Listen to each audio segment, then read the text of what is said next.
What's up, guys and goddesses? It is yours truly, Dr. Zaya Kemet, coming to you with a special series entitled Collective Wisdom. And our first installment is going to be around back office hacks.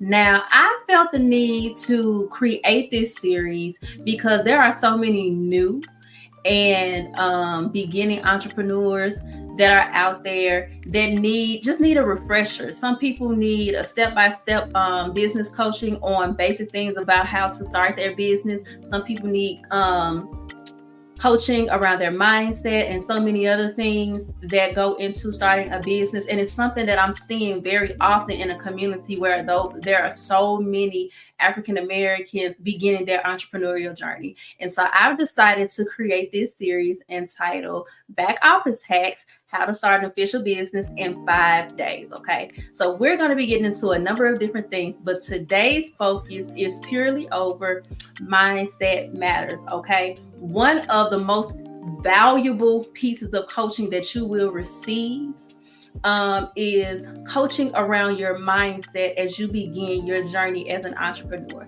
especially as an African American entrepreneur. There are some additional layers that we have to consider as Black people in America who are taking the entrepreneurial journey. So today's first installment is focused around it. So Mindset Matters Part 1, we're about to get into it. Okay, let's do it.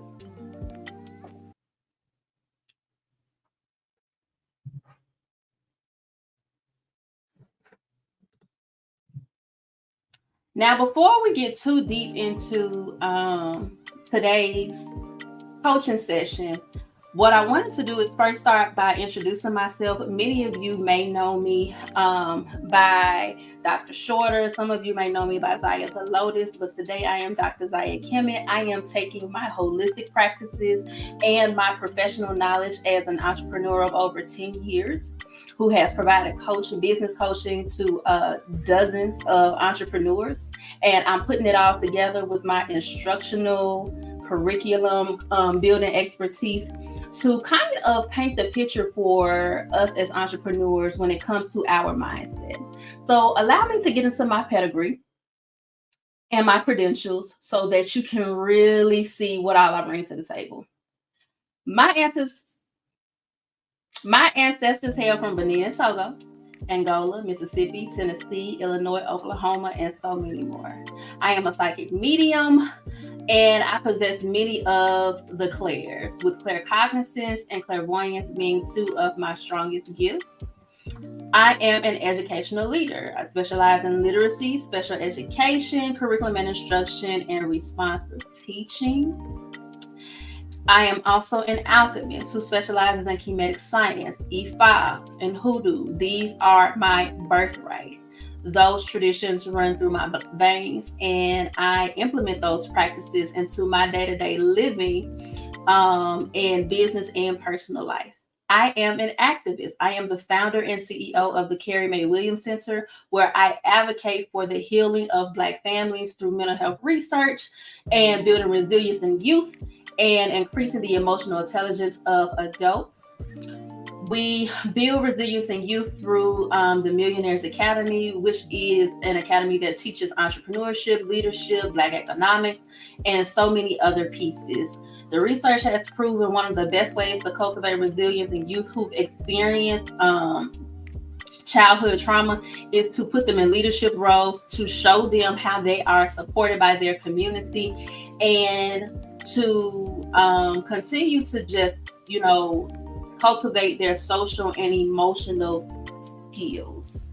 So that's what I do as an activist. When it comes to entrepreneurship, I bring awareness to the disparities in entrepreneurship when it comes to African Americans compared to other minorities, and especially white-led organizations in this country, particularly in the state of Tennessee.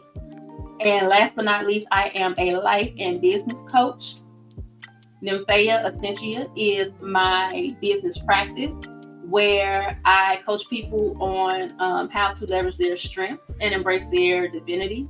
I am a cognitive behavioral alchemist. And what that simply means is I take psychology, humanistic science, and herbalism. I put them all together and I help individuals craft their own plans of transcendence, teach them how to embrace their strengths, teach them how to embody their divinity, and help them create a plan and execute a plan that helps them to reach goals that span anywhere from improving personal relationships all the way to hitting their business goals and launching their businesses the way that they need to in order to be successful. I have a personal manifesto and a vision statement that I would like to share with you and encourage you to do the same thing. Getting into this life of entrepreneurship as an African American is going to be very important to know who you are, okay? So I'm going to give you a little sample of mine. Some people may call it, a mission statement or a 30-second elevator pitch, however you want to call it. Those are typically more tailored toward your business, but in order for you to get your mindset ready for what you are about to, the journey you're about to embark upon as a Black entrepreneur in America, you're going to have a personal manifesto that reminds you of who you are. And you're going to have a specific vision, which is the why behind what you do to keep you motivated in times where perseverance seems to be short on hand, okay? So my personal manifesto is, I was designed to birth and rear a new nation of leaders, thinkers, strivers, overcomers, and creators. My mission is to teach our people how to embrace their dreams and authentic nature and leverage it for themselves to reclaim their inheritance instead of burning all the magical goodness they possess, empowering those who want to see us remain second-class citizens. My vision is to create an oasis for the creative, conscious, holistic healers and the like, where we can explore our heritage and reintegrate our lives with ancestral practices of our choosing, create and enforce a new social code void of toxic social conditioning, network and grow with other entrepreneurs who learn from each other and teach you as well. So it's a each one teach one kind of environment where you teach, but you also get taught as well. Practice collective economics and engage in bartering and collaborations, and educate ourselves about the leading edge in business and execute moves to secure legacy, right? So the Khepera Kollective is a space where all of these things happen, and I am the co-founder and co-owner of the Khepera Kollective with my partner, Patricia Gibbs. And you will be seeing and hearing from her a lot more in the near future as well. So let's get into today's intentions. Today's intentions are to get into the Black CEO mindset, discuss the history of Black economics in America, and set the stage for your business and to create the proper structures for your business. So before we do that, I want to take a moment and I want you to go into a bit of a meditative state, okay?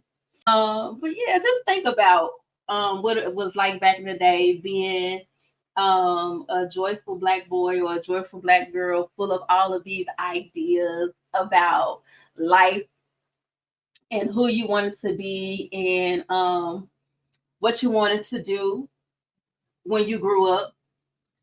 And then I want you to think about how you had the audacity at that time. Remember how you were just so audacious then? You had nobody, you hadn't developed all these limitations and limiting beliefs about life yet, right? You had the audacity to share your dreams with your parents and family and friends and people you love, right? How did it feel? How did that feel? And how did they respond to you? Were they helpful and supportive, or did they tell you how unrealistic your dreams were? How did that influence your pursuit of your dreams going forward? Take a minute just to think about that. What was it like for you? How did you respond? Whether you had empowering people around you, or you had people around you who were discouraging, how you responded to their response created agreements that you still live by today and that influence your business practices. So I have on here on the screen just a few of the systematic influences that inform and shape the agreements that you live by on a daily basis. Okay. So many of us, because we are African American, absolutely grew up in a household where we were being raised under the white gaze. We were being raised to perform for white people. We were being raised to not only meet but surpass white expectations. We dealt with lack of resources, which may have taught us that it was always going to be hard to access what we needed in order to be able to do what we needed to do to get ahead. We experience systemic oppression. We experience social conditioning that really, spans a very broad spectrum. We experience gatekeepers inside of our communities and outside of our communities. And this may have contributed to us developing a fixed mindset where we feel like we do not possess what we need in order to overcome these obstacles and go down that path. Many of us have unaddressed trauma. Now, I do want to add to this that not all African Americans had a past that was checkered with this type of life and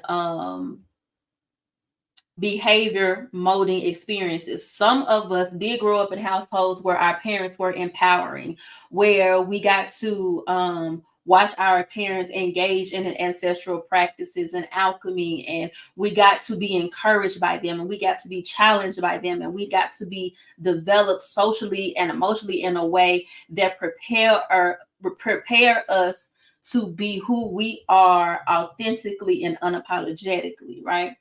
So those would be the two ends of the spectrum. And that spectrum is very broad and very deep. So before we get any further and go any deeper, I have to situate our perspective within the context of some of the most influential entrepreneurs of this country who widely influence the systems that influence our mindsets and our agreements to this day. So we're going to talk about John D. Rockefeller. And I'm about to read a quote to you that speaks to his intentions for rural white people in terms of educating them. If you didn't know, John D. Rockefeller founded the first General Education Board of America in 1903. And he had one specific goal in mind. And it's not what you would think or expect necessarily when it comes to education. When we think about education, we think about it being something that's empowering to our people. However, John D. Rockefeller had something very different in mind because he realized that America was just this lump of clay that was ready to be molded. And many of the people were ignorant and underexposed. So let's get into it. It states, in our dream, we have limitless resources, and people yield themselves with perfect docility to our molding hand. The present educational conventions fade from our minds, and unhampered by tradition, we work our own good will upon a grateful and responsive rural folk. So let's just stop right there and analyze that. So what he's saying is we pretty much have the pick of the litter, the lay of the land, and free reign to create whatever we want to create in terms of a society because the people are so meek, mild, and easily influenced that we can impose whatever will we want to impose upon them, and they will be grateful and highly responsive. Basically, these folks so poor and so ignorant and weak that we can control them, and they're gonna love it, right? So let's keep going. We shall not try to make these people or any of their children into philosophers or men of learning or of science. We are not to raise up among them authors, orators, poets, or men of letters. And let's go ahead and add in there entrepreneurs. We shall not search for embryo great artists, painters, musicians, nor will we cherish even the humbler ambition to raise up from among them lawyers, doctors, preachers, statesmen, of whom we now have ample supply. I do not want a nation of thinkers. I want a nation of workers. And so if this is what John D. Rockefeller had in mind for rural white people when he created the first education board that informed the way education is done in this country today, and really set the stage, set the tone, and the structures and systems for that. If this is what he had in mind for them, imagine what he had in mind for us. Okay. Entrepreneurship, it requires you to have a certain level of education and expertise. And if he had no desire to bring out the best in people who look like him, there was no way that he was going to create a system that would empower the next generation of people who would become his competitors, let alone do that for people who did not look like him and did not have the same skin color. So what I have here in front of me is a timeline that gets into some very important milestones in our country. And I want to break them down for you and kind of provide a context for what we as African Americans had to go through in order to become entrepreneurs, in order to pioneer a new life for our people who were coming up out of slavery. Okay, so let's start with the first wave of the civil rights movement, which occurred in the 1800s. The 14th Amendment was ratified in 1868, and it required equal protection under the law to all citizens. So this was the first time that the federal government was saying that Black people deserve to be protected under the law just like everyone else. Okay. What's that? 2 years later, in 1870, Jim Crow is passed, but it's passed in response to the 15th Amendment, which was ratified barring social discrimination, racial discrimination. Okay, and so in response to that, in the state of Tennessee, at least, Jim Crow laws are passed, and of course, we know that they were passed in other states across the country, but I don't know the dates on those. I just know in 1870, Tennessee said, oh, y'all want to be equal and y'all want to put laws on the books for protection. Well, we're going to set a law to say that we don't have to we don't have to be around you, and you're not allowed to be around us. Okay. So that was the first piece of legislation that we can think about that encouraged segregation in the states. Now, 7 years later, the first predominantly Black community to gain national attention was Nicodemus, Oklahoma. They had schools, churches, businesses, and cooperative, a spirit among them and its residents, much like the community that we are cultivating in the Khepera Kollective. Okay. The reason this is so important is because in response to all of that racism, in response to the segregation, in response to the intimidation and all the things that Black people had to deal with and disenfranchisement, they responded by moving west. Okay. That was the Great Migration. They responded by moving west. They responded by moving north, moving to the Midwest, and moving to the northeast, and southeast. Okay. By the time we get to 1886, lynchings had essentially become a de facto way of life, and they were the primary tool used to intimidate African Americans who were going after the American dream, going after equality, going after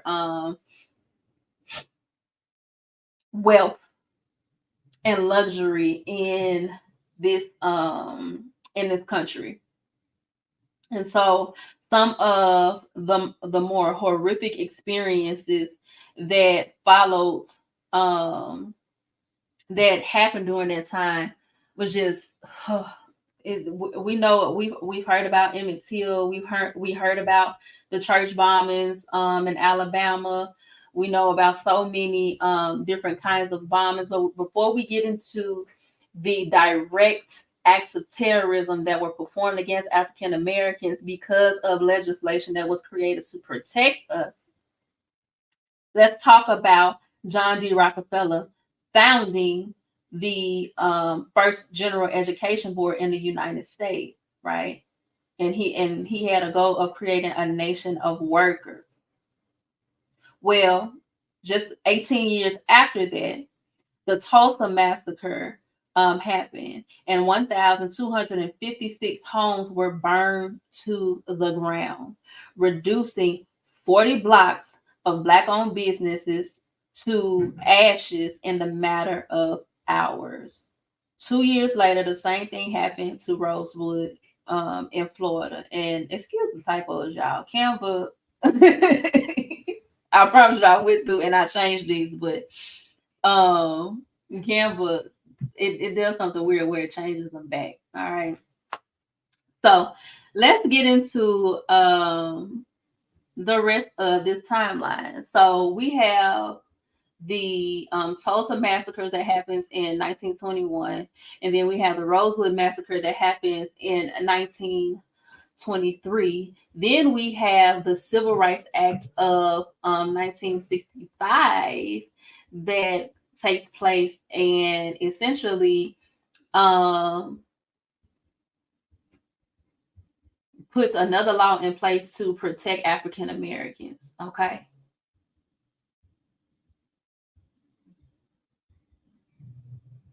So let's make sure we hadn't missed anything at this point.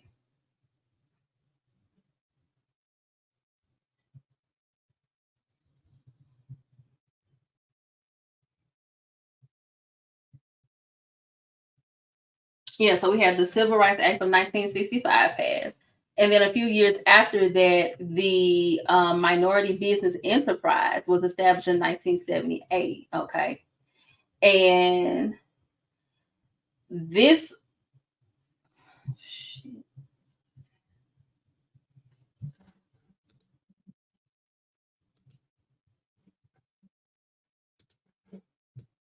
we can get up out of that.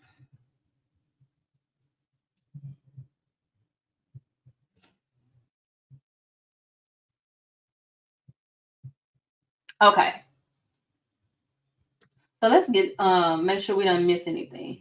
So the civil rights era and Black-owned business struggles have a tight relationship that began the moment slaves began to flee and create new lives and businesses in safer parts of the country. From 1868 to 1896, the political landscape of America experienced a tug of war between pro-Black legislation like the 14th and 15th Amendments, which were ratified in 1886 and 1870, respectively, but were countered by anti-Black legislation like the Jim Crow laws, which were enacted in Tennessee in 1870. The same year, the 15th Amendment was passed. With this newfound coverage in place, Blacks began to um, participate in the Great Migration out of the South and into the West, Midwest, Northeast, and Southeast during the same time. By 1877, they were founding communities that were economically strong and very supportive. For the next 20 to 30 years, lynchings will go on a major uptick and become a de facto way of life, sending the message to all African Americans working toward freedom, equality, and wealth that our ancestors would have to die to get it and die trying to protect it. In 1892, Tom Moss, a respected Black store owner and friend of Ida B. Wells Barnett, was lynched, along with two of his friends, after defending his store against an attack by whites.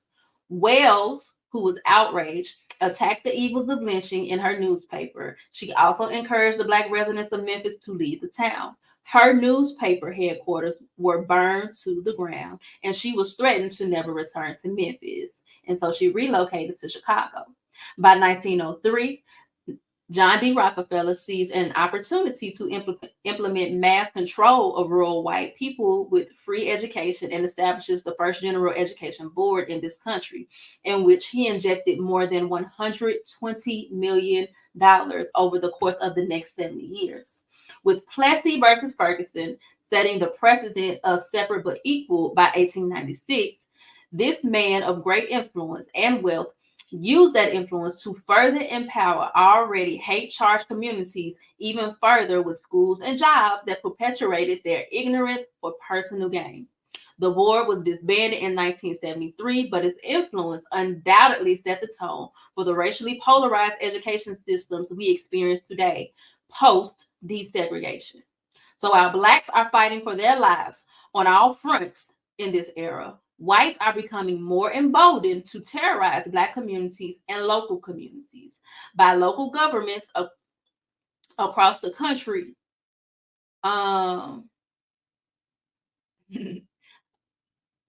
Whites are becoming more emboldened to terrorize the Black communities and local economies by local governments across the country, which were deputizing white men and boys, putting guns in their hands and telling them to kill Black people.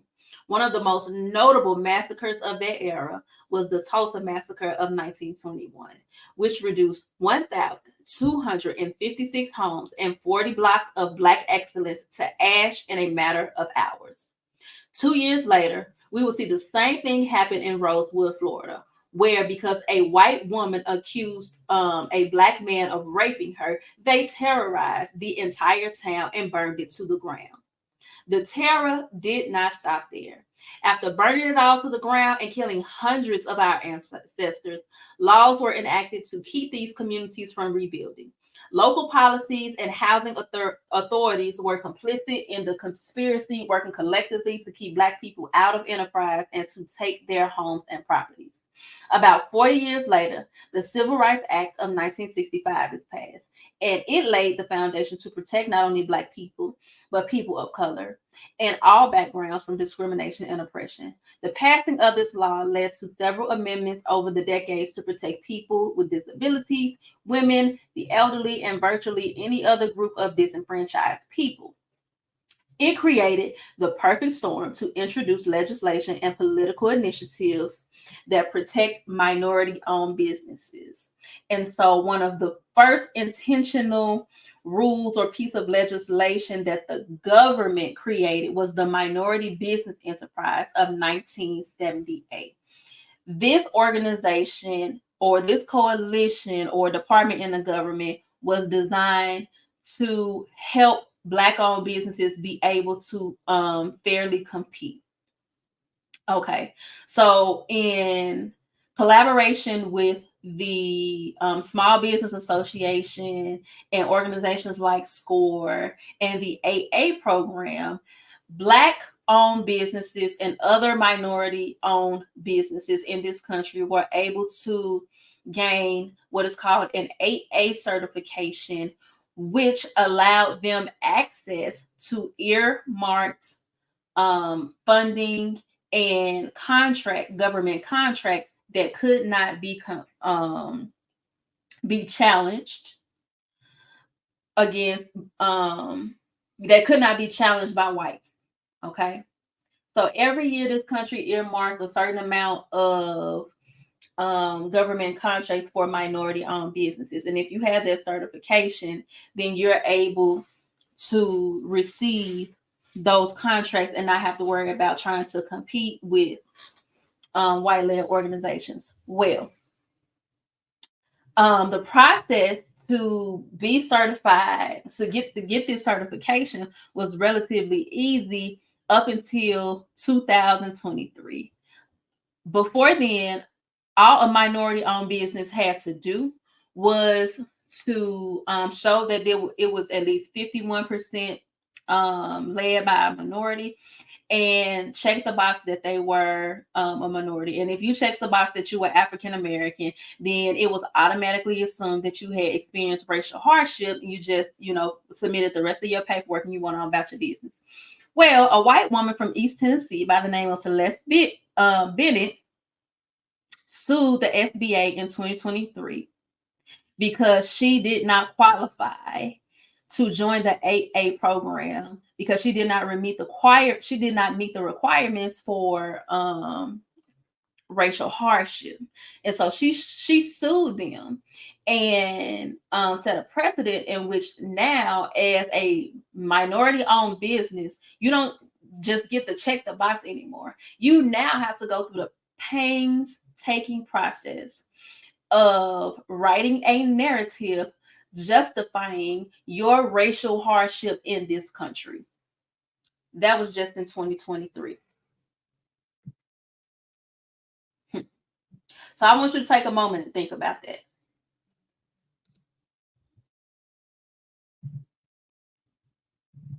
Think about all the things your ancestors have gone through, that you've gone through in this country, and think about the horror of having to go into detail about these things again. It's very triggering. Just because some white woman was mad that she didn't get to participate in affirmative action when it comes to business and entrepreneurship in this country. So let's look at a little data here. All right, so we did a timeline. We got into a little history. Okay, now we're going to get into a little data. The Minority Business Enterprise is now known as the Minority Business Development Association, and it is known for touting a timeline of statistics that will mislead the masses to think that Black-owned businesses are really winning under their support, when the reality is, in 2023, SBA reported that less than 1%, well, not 1%, I think it's 3%, that only 3% of businesses coming through programs like the Minority Business Development Association and the 8A program were Black-owned businesses who were truly benefiting. Okay, let's look at the data. So in 1977, when MBDA was created, we had Black-owned businesses in America had a gross revenue of $8.645 million. Okay, it hadn't even reached the double digits yet. As you can see, over the years, that number has steadily grown to about $183.3 billion by 2021, which was just 3 years ago. And of course, it continues to rise. Now, these numbers may look good on paper, but remember that this gross revenue represents only 3% of all of the possible revenue that Black-owned businesses could be generating if the practices to support us were more equitable and really level the playing field. Some of the things that you will come to understand and experience when you become a Black entrepreneur in America and you start getting into these programs is that, first and foremost, the Small Business Association considers small businesses to be businesses that earn $250,000 or less per year. Put that in comparison with how much revenue your business brought in last year. Then combine that with quote unquote opportunities to support your business through the Small Business Association, where you get to sit in these workshops and go through these trainings and everything.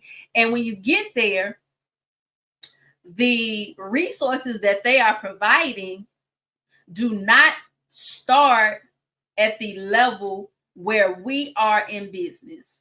When you get into those trainings, it's a lot of high level conversations with a lot of technical jargon that we never heard before, and a lot of processes and hoops that we have to jump through before we can even begin to show up, understand, digest, and apply the information that is being provided in these workshops. And then a lot of times, in order to qualify for programs through the SBA that will enhance your business, you have to be generating at least $250,000 in revenue per year. Now let's look at this map on the screen. So this is a concentration of Black-owned businesses in America. The highest concentration of Black-owned businesses in America come out of Washington, D.C., Maryland, Georgia, and I want to put Tennessee on there because they recently have jumped up thanks to Shelby County and Memphis, right? But what I really want you to pay attention to here is the percentages of classifiable firms, okay? When we use the term classifiable firms, we're talking about firms who have that 8A certification, that have that minority business enterprise certification.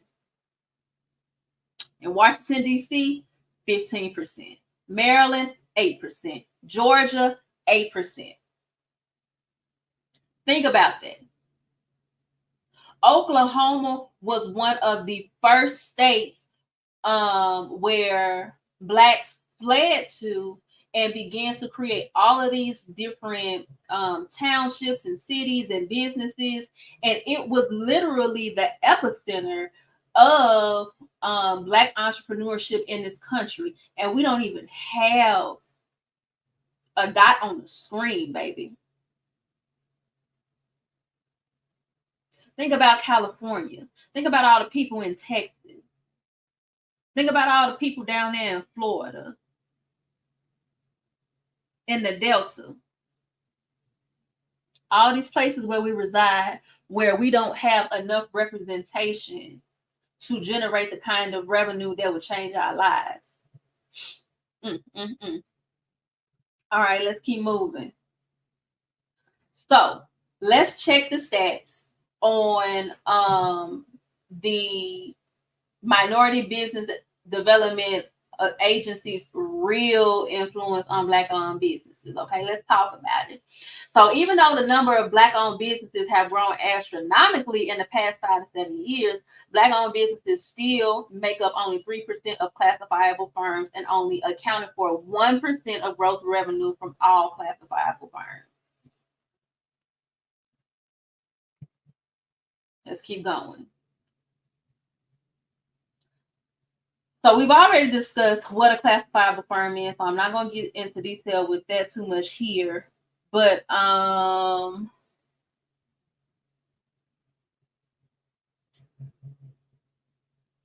we do want to make a note of the fact that not all U.S. businesses are classifiable by the race or ethnicity of their owners. About 4% of all businesses in the U.S. were not classifiable by race and ethnicity of their owners, okay? Though these firms accounted for 61% of total revenue. So think about that. The majority of Black-owned businesses in this country that generate the most revenue for this country and employ the most Black people in this country are not classifiable, which means they don't qualify for those life-changing pipelines of income that come with being a minority business enterprise and government contracting. Shame, shame, shame. Let's see what else. What other stats can we quote? All right. So who are Black business owners? They're more than likely to be men than women. Okay. So for all you Black men out there who are always talking about the fact that they'll put 1 million grants out there for Black women right now. I get where that pain is coming from, but the reality is 50% of Black-owned firms in 2021 had men as their majority owners, while 39% had women as majority owners. Another 8% had equal male and female ownership. Okay. So even if you combine equal ownership with the women's stats, you still only get up to 47%. And the gender gap is larger when you get into classifiable U.S. firms. So these are just basic Black-owned businesses in America. When you get into those who have that 8A certification, 63% are majority owned by men in 2021. 22% were majority owned by women in 2021. And 14% had equal male-female ownership. So who tend to be the leaders of these organizations? They tend to be about 49% of them tend to be Black or African American business owners who reported their age group were ages 35 to 54 in 2021. Another 28% were 55 to 64, and just 7% were younger than 35. So I want to zero in on that statistic for a second. I am 35 years old. I've been in business since I was a kid. I got my first business license when I was like 21 or 22.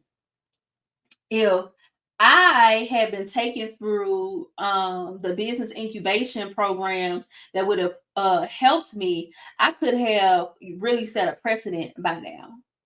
But instead, I'm not even a part of that number because I'm not a classifiable firm, even though I've been in business for years, because the access to the information to actually make that happen and the access to people who are willing to coach me and help me get that done has not been as prevalent as the media will make it seem that it is, right?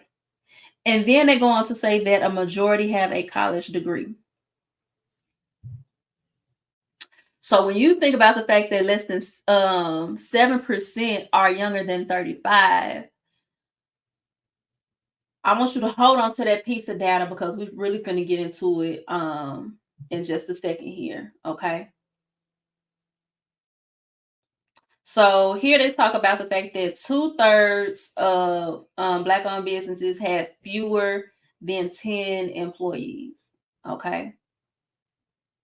Even though Black-owned businesses provide income for roughly 1.4 million workers in 2021, their annual payrolls were estimated at 53.6 billion. But many of them have less than 10 employees.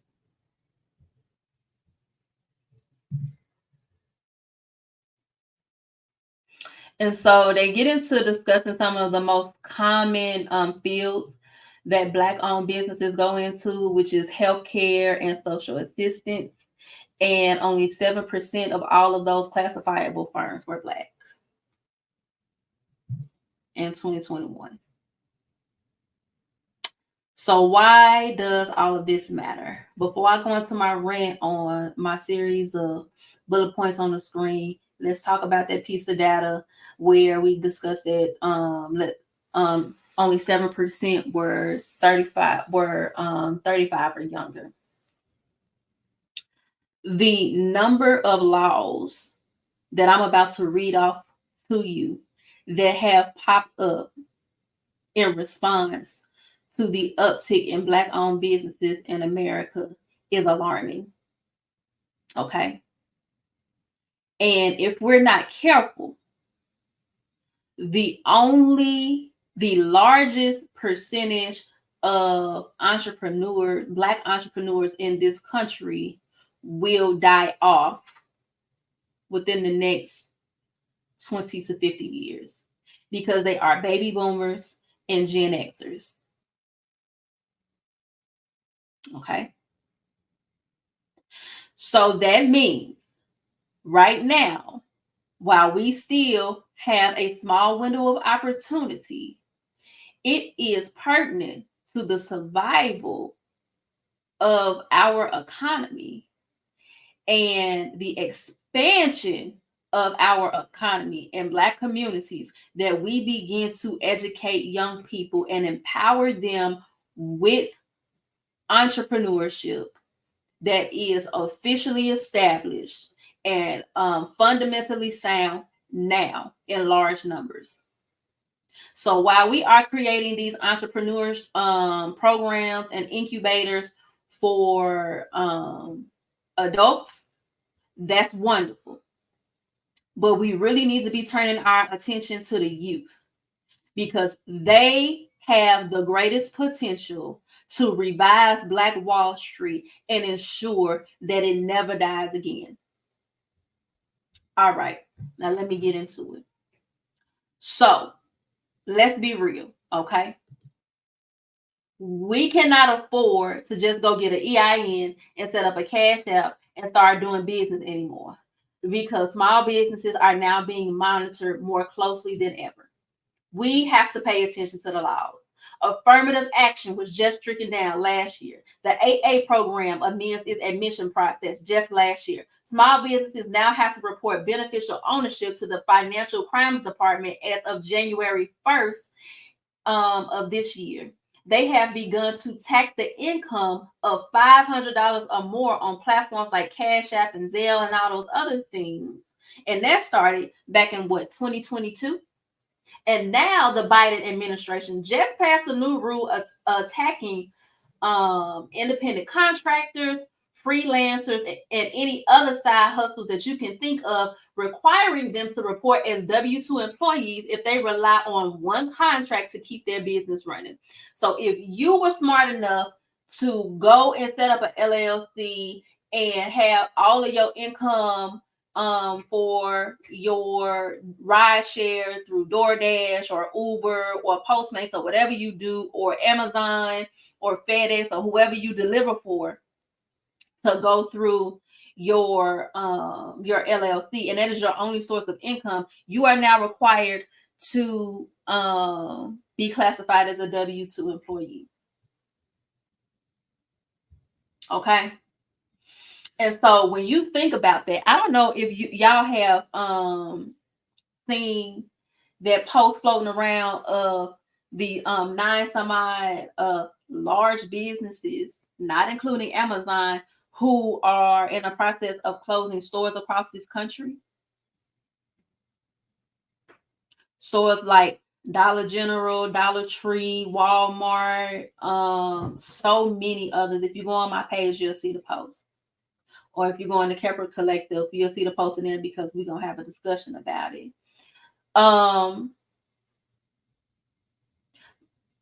Think about that.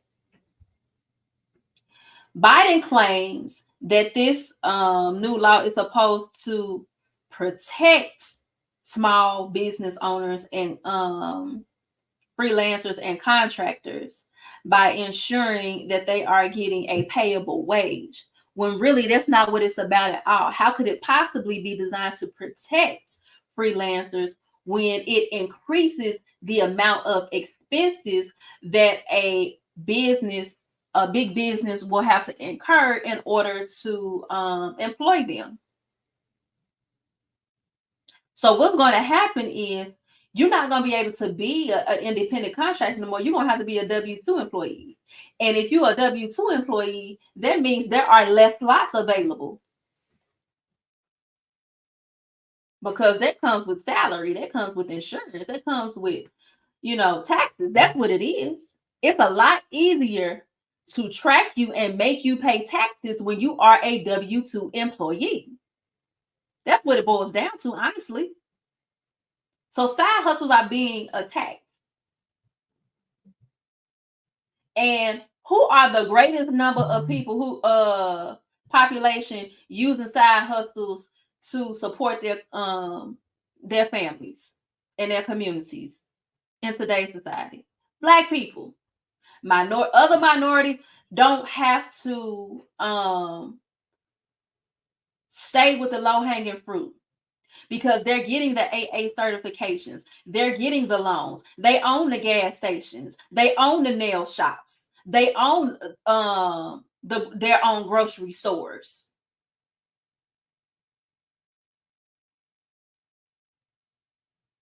Y'all better wake up.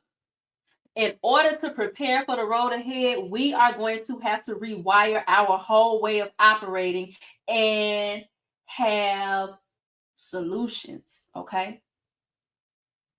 We do not have time for division. We don't have time to work for other people without an exit strategy. We do not have time to go into debt behind degrees that won't pay off the debt and afford us a living wage in the mindset in the midst of post-COVID inflation. We have to be mindful of the fact that entrepreneurship is an act of resistance in this country. Being a Black-owned business is like signing up to be a soldier on the front lines in a social economic war. And you got to be suited and booted. The best armor for you to have is going to be your paperwork, your registrations through the Secretary of State, your corporate records, your seamless and flawless bookkeeping, your government certification so that you can go after grants and contracts.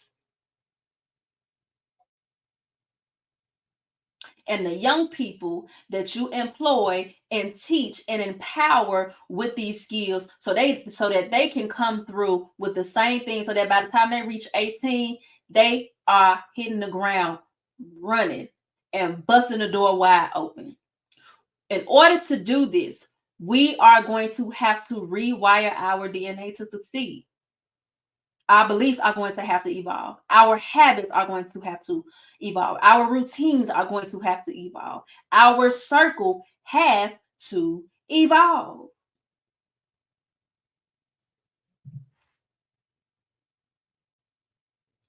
So,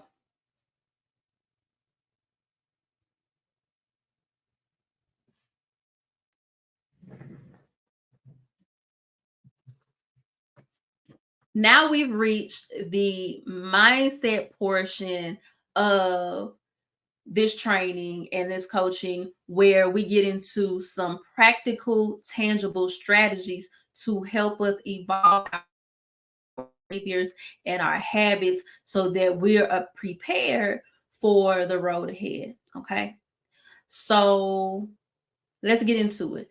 These steps that I'm about to introduce to you were created by me, and the term itself was created by me. I first began practicing these steps at the age of 13, the last time I attempted suicide, and I woke up.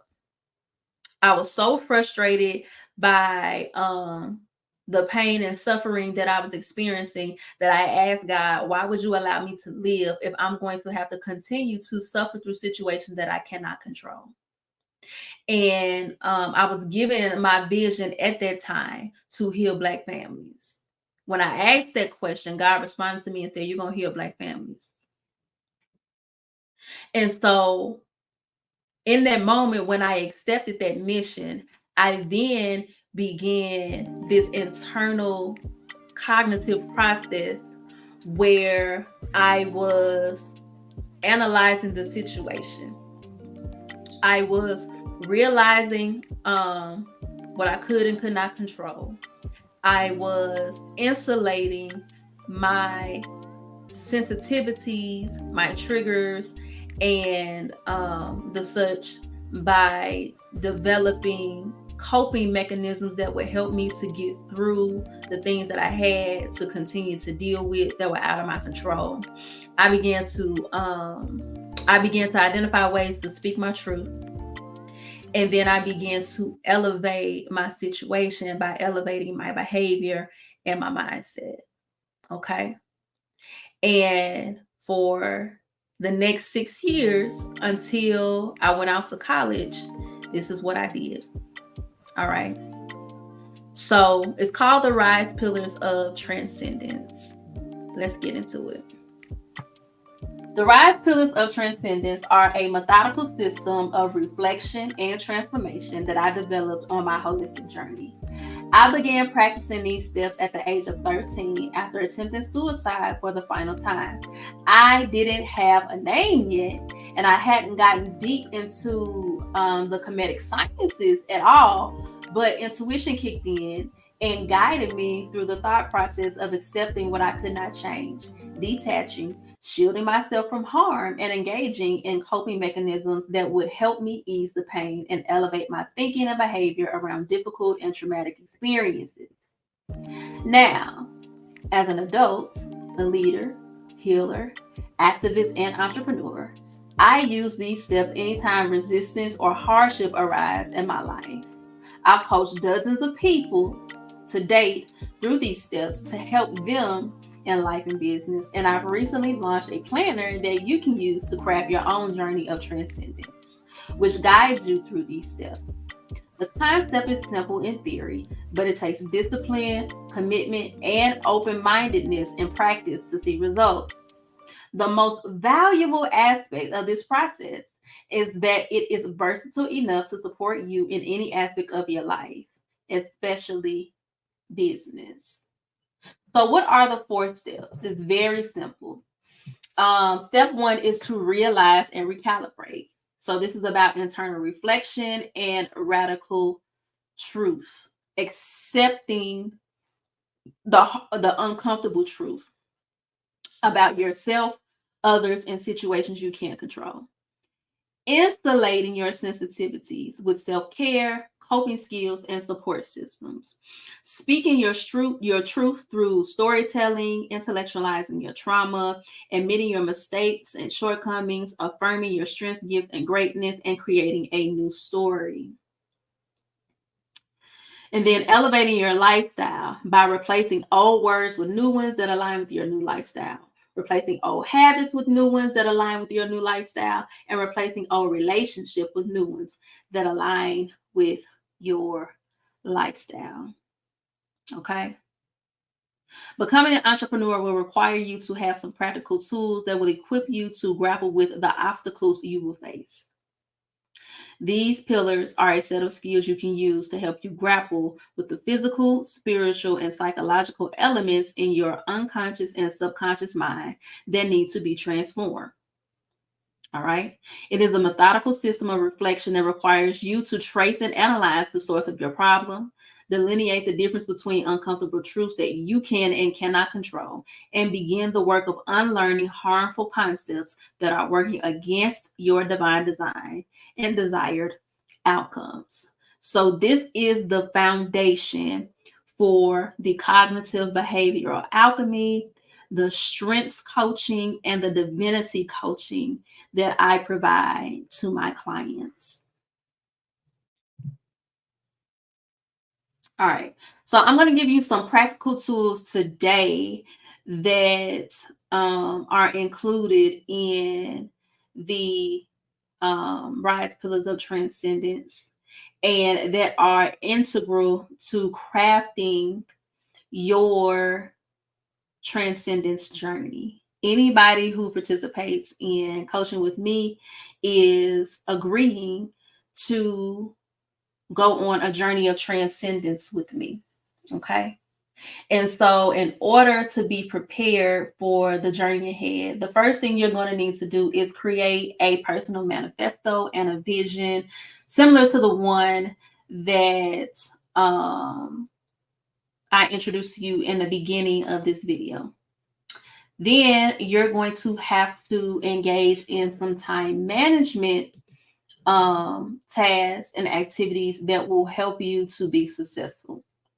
So you are going to have to write out your typical day and week to be able to not only catch your customers, but to also engage in self-care and handle administrative tasks in your business. Some of the time management strategies that you can engage in are checklists, time blocking, scheduling out your whole day, and using digital calendars, a physical planner, alarms, and reminders to stay on track. Okay.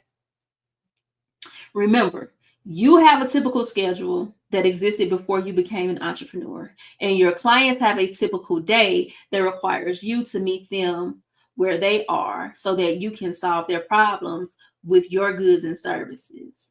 You're going to have to figure out where the two diverge and converge, where they separate and come together, and maximize those opportunities for you to be able to gain clients and tap into your target market. Self-care rituals are going to be very important as well, okay? Self-care is a body of preventative practices that helps you to ensure you have the endurance for the long game. You will have to juggle a 9 to 5 and entrepreneurship now. You will have to learn to work with people you don't naturally click with, and you will have to transform your communication style to influence family, colleagues, and associates to work with you. You will have to cultivate a village and support system that helps you to stay accountable. You will have to discipline yourself to delay gratification. You will have to release old habits, behaviors, and vices that threaten to sabotage your growth before it even starts. And you're going to have to develop some routines. Okay. So some of the routines that you can develop are a morning routine, a mindful routine, nutrition and movement, spiritual routines, mentors, therapists, counselors, and having an inner circle of colleagues and community that help you to stay focused and accountable. Okay. Now, it's important to consider at this point that your self-care routines and your spiritual routines don't have to be separate.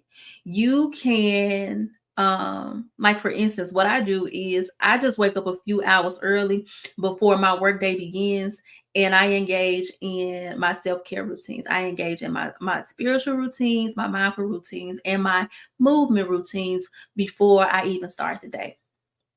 So this helps me to get really grounded and really centered and set my intentions for the day.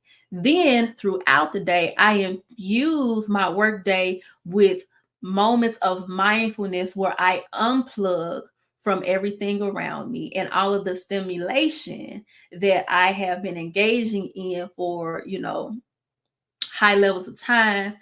And I just take a moment to myself to just rest, to breathe, and not think about the next step. Just think about me. Affirm me. Allow me to rest and be still for a moment. That is so important. Okay. So these are just a few of the things that you can do to begin to develop a self-care routine that is important. All right, so let's get into another very important aspect of self-care.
Okay?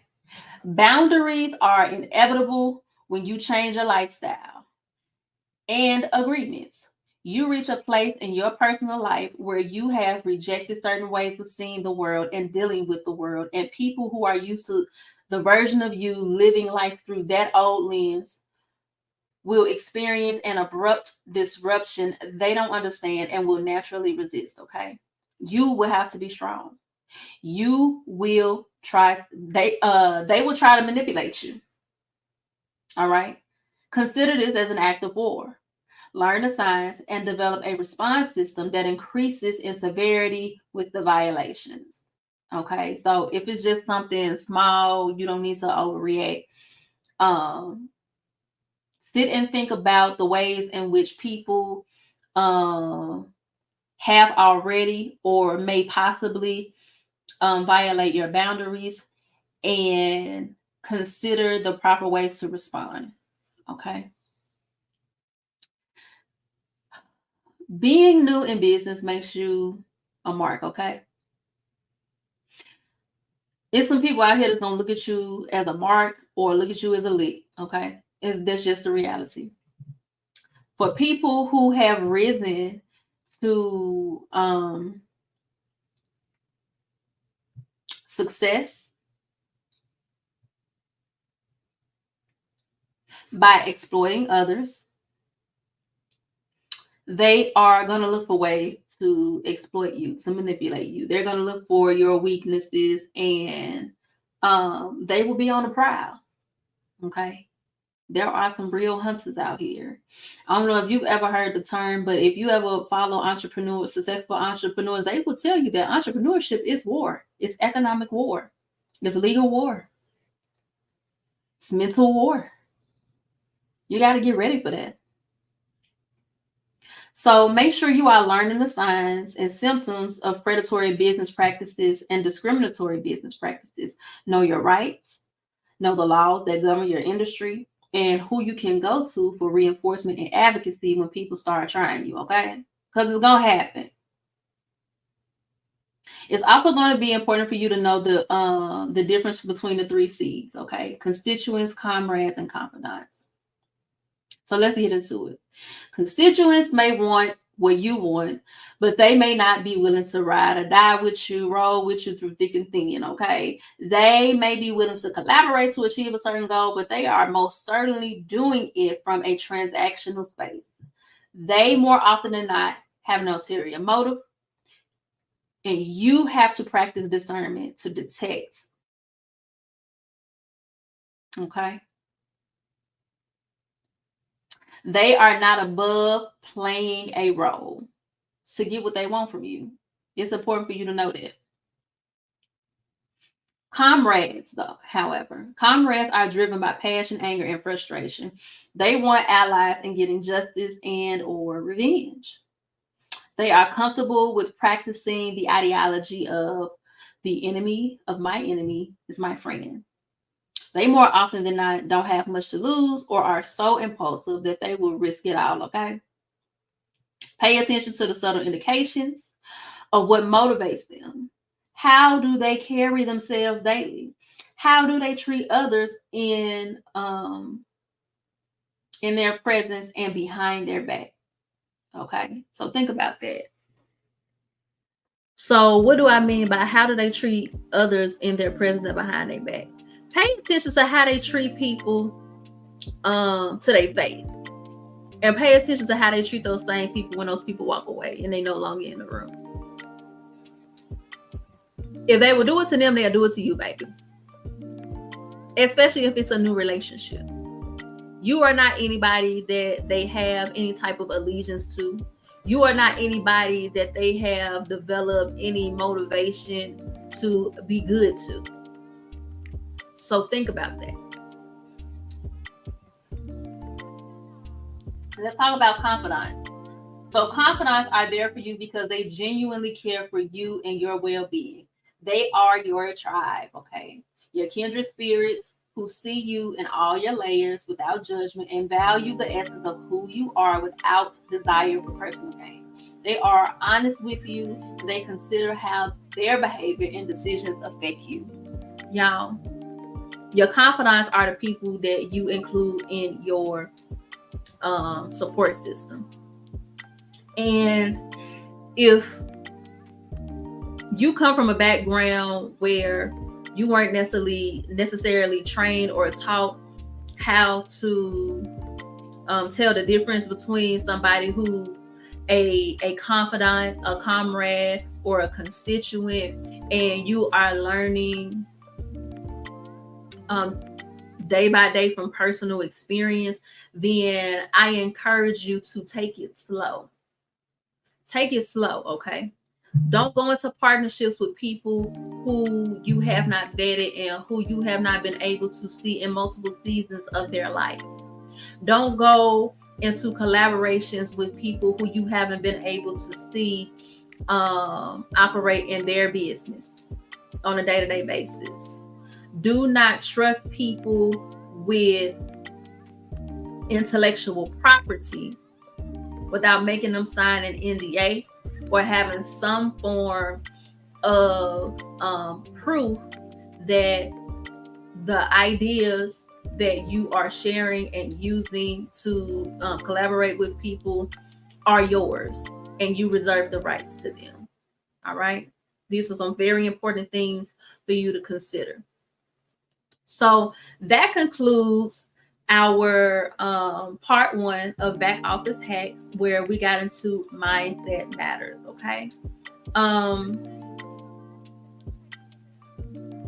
This is one of the best times in history to be an African American. Though we have so many forms of opposition and obstacles that are popping up on a day-to-day basis, we still have so much opportunity ahead of us. So don't be intimidated by the road ahead. Just do the work, y'all. Just do the work. You are going to have to struggle one way or the other. And I don't know about you, but for me personally, I would rather struggle to establish legacy and success for my own rather than to struggle every single day dealing with people who do not respect or acknowledge my humanity and who do not think of me as a human being. Okay?